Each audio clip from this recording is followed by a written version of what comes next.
الحمدللہ وحدہ والصلاة والسلام علی من لا نبی بعدہ اما بعد فاعوذ باللہ من الشیطان الرجیم بسم اللہ الرحمن الرحیم۔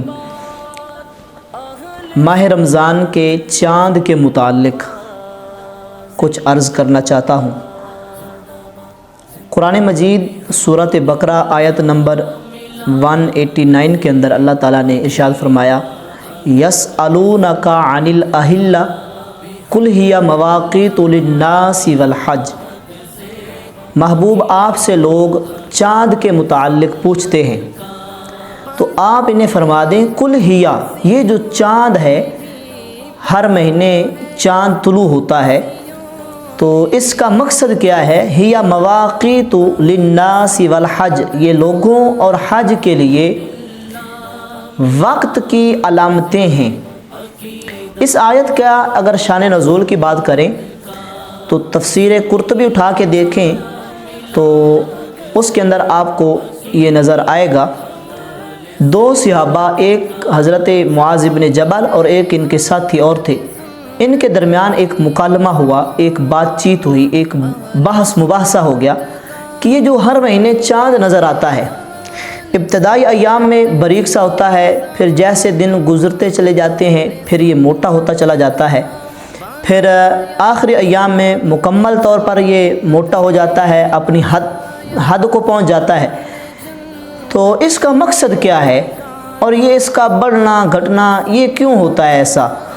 تو جب انہوں نے یہ سوال نبی علیہ السلام کی بارگاہ میں پیش کیا تو اللہ تعالیٰ نے قرآن مجید کی یہ آیت نازل فرما دی اور بیان کر دیا کہ چاند کے طلوع کرنے کا مقصد کیا ہے۔ قل ہی مواقیت للناس والحج، کہ یہ لوگوں کے لیے اور حج کے لیے وقت کی علامتیں ہیں۔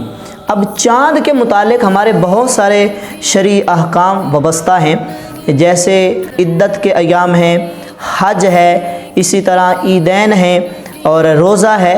تو یہ ساری چیزیں جو ہیں فرائض اسلام میں سے جو چیزیں ہیں، بہت ساری چیزیں وہ ہماری چاند کے متعلق وابستہ ہیں، چاند کے ساتھ ہیں۔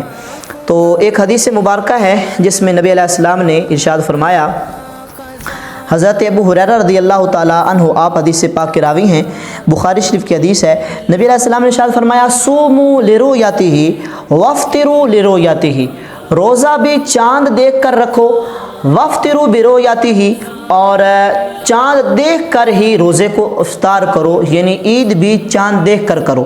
آگے فرمایا فَإِنْ غُمَّ عَلَيْكُمْ فَأَكْمِلُوا، اگر مطلع جو ہے وہ ابر آلود ہو، صاف نہ ہو، تو فرمایا فَأَكْمِلُوا عِدَّةَ شَعْبَانَ 30، پھر شعبان کے 30 دن جو ہیں وہ مکمل کرنے کے بعد پھر آگے روزہ رکھو۔ تو اسی طرح کے اور حدیث ہے جس میں حضرت ابن عباس رضی اللہ تعالیٰ عنہ آپ ارشاد فرماتے ہیں جاء اعرابی، ایک اعرابی نبی علیہ السلام کی بارگاہ میں حاضر ہوا۔ اعرابی کہتے ہیں جو دیہاتی تھے، یعنی جس طرح ہمارے دیہات میں لوگ رہنے والے ہیں، کچھ لوگ شہر میں رہتے ہیں، تو عرب کے معاشرے کے اندر اعرابی اس کو کہتے تھے جو دیہات میں رہتا تھا، شہر سے دور رہتا تھا۔ تو وہ نبی علیہ السلام کی بارگاہ میں ایک اعرابی آیا اور اس نے کہا انی رأیت الہلال، یعنی ہلال رمضان۔ اس نے کہ یا رسول اللہ، میں نے چاند دیکھا ہے، یعنی رمضان کے چاند کی اس نے آ کر خبر دی۔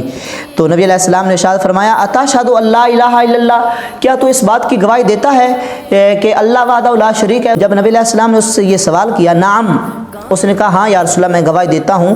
نبی علیہ السلام نے دوسرا سوال کیا اتشہد ان محمد رسول اللہ، کیا تو اس بات کی گواہی دیتا ہے کہ محمد اللہ کے رسول ہیں؟ تو اس نے عرض کی یا رسول اللہ ہاں۔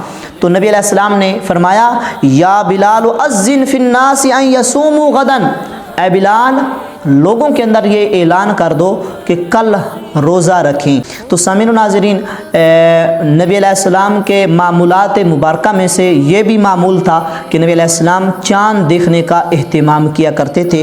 اس لیے ہم مسلمانوں کے لیے بھی نبی علیہ السلام کی یہی سنت ہے کہ ہم بھی چاند دیکھنے کا خصوصی طور پر اہتمام کریں، 5 مہینوں کا خصوصی طور پر اہتمام کریں، باقی جو مہینے ہیں ان کے اندر عمومی طور پر چاند دیکھنے کا اہتمام کریں، اور اس نیت سے کریں کہ یہ نبی علیہ السلام کی سنت ہے، نبی علیہ السلام کے معمولات میں سے ہے۔ تو اللہ تعالی ہمیں بہت ساری برکتیں عطا فرمائے گا۔ اللہ سے دعا ہے اللہ تعالی ہمیں عمل کی توفیق عطا فرمائے۔